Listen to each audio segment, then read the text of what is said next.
So, Céline, you are the president of the giuria at the Giornate degli Autori. How it is to deal with a young group of people? Well, I really came for that experience, I must say. It's quite unique to be part of a jury of 27 members. I mean, I'm the 20th member of the jury. And to get to discuss contemporary cinema with such a young crowd is quite unique. And for me, that's the adventure, really. It's not about the film we're going to pick. It's about our democracy, our little parliament. And, they're all, this is linked to the European Parliament. They're all coming from different European countries. And, to talk about films and to have the time to actually change your mind, learn about other people's perspective, see how a film ages, and to have this very beautiful democratic moment of actually picking a film in full transparency, because the last debate is public. I find that's really why I love the philosophy of Giornate degli Autori. The meaning of the prize is to look at the world with new eyes, with the courage to look at the world with new eyes. And I would like to know if you think that cinema can give us the chance to look at the world with new eyes. And I think about social issues like climate change, but also political instability, and of course issues about gender equality. I would like to know if you think that cinema has this power. Well, of course, because that's the way I do it. That's the way, and I can be looking at very different things when I look at a film. Sometimes I really, I'm really looking to be entertained.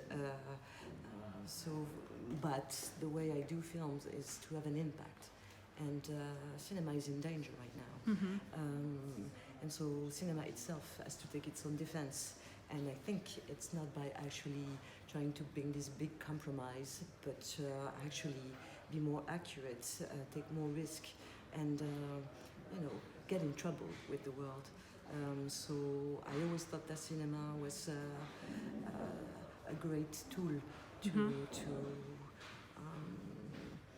have an emotional impact on big crowds. But now that the crowds are getting smaller and smaller,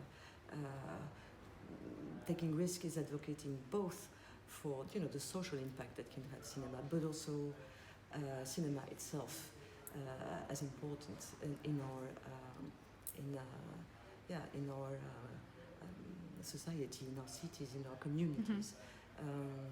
So yes, I think it's that dynamic is even more important now. And as you said, cinema is in danger. I mean, here in Italy, people don't go to cinema anymore. And I would like to know, in your opinion, which is the meaning of a movie festival, not just for directors and actors, but also for the audience? Well, the thing in a festival, and that's why it's so great that there is a lot of selection, is that cinema is both an art and an industry. And I think we feel it even more in these kind of places, because suddenly you're going to have the big American movies, and you're going to also have like the very more independent films that will get distributed everywhere or from big platforms, and films that you won't have an opportunity to see elsewhere. And that's the diversity of cinema. And that's the thing I love the most. I think sitting in front of a film, you don't know what it's going to tell you about. It's not been picked by you, your personal algorithm, or the algorithm. It's pretty rare. You don't know you're gonna. It's like taking a ticket for an unknown trip, and you feel that vibe when you're in a festival. Your movies give us some incredible, wonderful and powerful images, but I think that at the core of your cinema there is also the power of words. And I would like to know what interests you as a screenwriter, both as a director and a screenplayer. Well, for me, screenwriting is really... screenplays are not literature. They are a way to communicate with your team about your intentions regarding every aspect of the film. So it's it's a writing that will disappear, except for the dialogues. And so there's nothing poetic about a script, but it contains all the poems of the film. And that's why I love writing for cinema. It's because you get to write and rewrite with all the tools that also belong to other arts. So it starts with the words, and then it's going to be about painting, then it's going to be about music, it's going to be also about the colors. And that's why I love to do cinema, because you can write on so many levels, and you have so many chances to be more and more accurate about your ideas and how they're going to groove together. So yeah. Some days ago, I had a chance to interview Mark Cousins, and he told me that for him, cinema is anarchic, androgynous, and has no ideologies. I would like to know if you think the same, if you agree with him. Well, cinema, yes, films, they are committed. You speak from somewhere.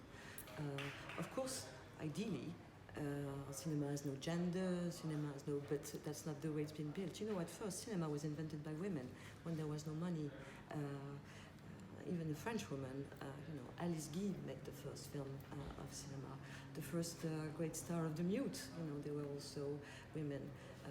Everyone knows about Charlie Chaplin, but who knows about Mabel Normand? And she was a mentor, and she was very successful. So I think at first cinema was genderless. And then when it became an industry and it became more capitalistic, we can see that it has been very, very male-driven. And so that's why we're fighting for it to become genderless.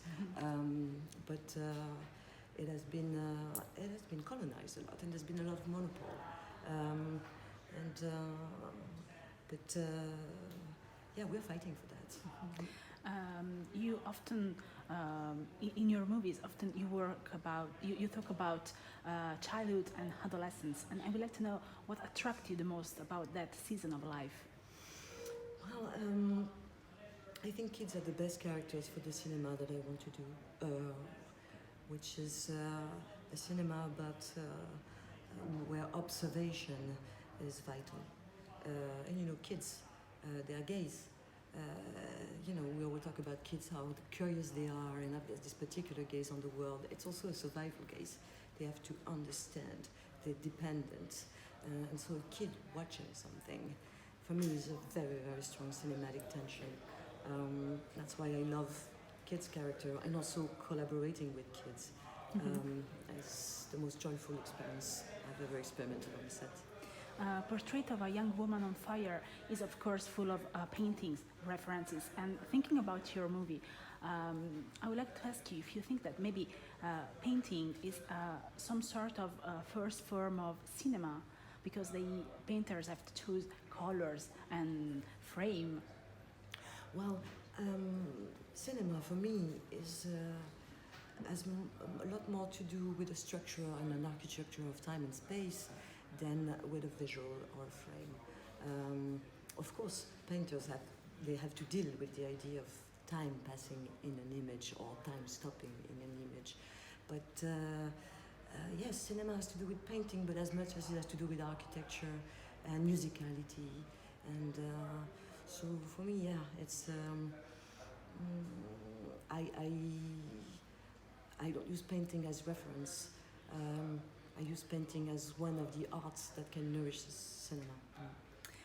Some months ago, we met in Rome for the premiere of Petite Maman, and I remember that people were so excited to have the chance to see you and talk with you. And I would like to know, when you had the chance to interact with the audience, which is the emotions that make you more happy when you had the chance to talk with them? Well, I guess the impact.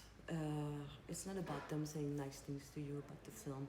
It's usually the interactions are about people telling you about the impact that the film had on their life, and that can either be a life change, like I decided that I would, quit my job, or be more connected to my desire, and also decided that I would become a filmmaker. And when you see a young person telling you that decided that they would become a filmmaker because of a film, well, you feel you've done your job. Thank you so much for your time. Thank you.